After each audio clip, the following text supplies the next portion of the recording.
বাপ মায়ের জন্যই পুরুষ ধ্বংস হয়।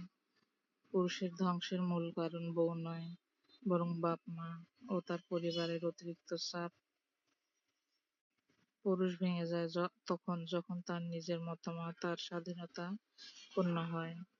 আর বউ বা জীবনসঙ্গিনী নয়, মূলত বাপ মা ও পরিবারের অসঙ্গতি তাকে ধ্বংসের দিকে ঠেলে দেয়। আমি বুঝেছি সব পরিবর্তন চোখে পড়ে না, কিন্তু অনুভূতিতে ধরা পড়ে। তুমি আর আগের মতো নেই, আর আমিও আগের মতো থাকতে চাইলেও পারলাম না। তাই একসময় নিজেকে বুঝিয়ে নিলাম, যেখানে নিজের জায়গা ধরে রাখতে হয় বারবার, সেখানে থাকার কোনো মানে নেই। কারণ সম্পর্কে যদি নিজের অবস্থান প্রমাণের জায়গা হয়ে থাকে, তাহলে সেটা আর আগের মতো থাকে না। আমি চুপ করে সরে এসেছি, যা তুমি কখনো বুঝতেও পারোনি। কোনো ঝড় তুলিনি, কোনো অভিযোগ রাখিনি, শুধু নিজেকে এমন জায়গায় নিয়ে গেছি যেখানে অন্তত নিজের কাছে নিজেকে ছোট হতে হয় না। তুমি হয়তো খেয়াল করনি আমি কবে দূরে চলে গেলাম, কিন্তু আমি জানি এই দূরে চলে যাওয়ার পেছনে ছিল অনেক না বলা কথা, অনেক না পাওয়ার উত্তর, যা তুমি কখনো জানতেও চাওনি। এখন একা থাকতেই ভালো লাগে, নিজের সঙ্গে কথা বলতে ভালো লাগে। কোনো ভিড় পছন্দ হয় না, অল্পতেই বিরক্ত লাগে।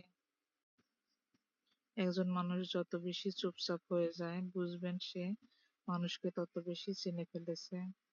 যখন কেউ আপনাকে তার কোনো কিছুর ব্যাখ্যা দেওয়া বন্ধ করে, তখন বুঝবেন সে সিদ্ধান্ত নিয়ে ফেলেছে যে সে আপনাকে তার শক্তি বা মনোযোগ পাওয়ার যোগ্য নন। যারা সবচেয়ে কম হাসে, সাধারণত তারা জীবনে বেশি বোঝে। আবেগহীন বা মানসিকভাবে বিচ্ছিন্ন হওয়া মানেই হৃদয়হীনতা নয়, এটা আসলে কঠিন পরিস্থিতির মধ্যে দিয়ে শেখা এক ধরনের আত্মরক্ষা। কেউ যদি হঠাৎ আপনার সাথে ভিন্ন আচরণ শুরু করে, তবে বুঝবেন সে শেষ পর্যন্ত আপনার আসল রূপটি দেখে ফেলেছে। একজন ম্যাচিওর পুরুষ শান্তভাবে কথা শোনে, তর্কে জেতার জন্য নয়, বরং তার সঙ্গিনীর মনের কথা বোঝার জন্য। তিনি নিজের অহংকারের চেয়ে সঙ্গিনীর মানসিক শান্তিকে বেশি গুরুত্ব দেন, এবং কোনো কিছু প্রমাণ করার চেয়ে ভালোবাসাকেই বেছে নেন।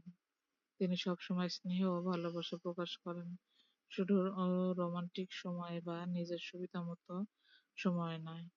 সত্য যদি অপ্রিয় বা অস্বস্তিকর হয়, তবুও তিনি সততার সাথে যোগাযোগ বজায় রাখেন। তিনি সঙ্গিনীর আবেগকে শ্রদ্ধা করেন এবং তাকে কখনোই অতিরিক্ত আবেগপ্রবণ বলে খোঁটা দেন না।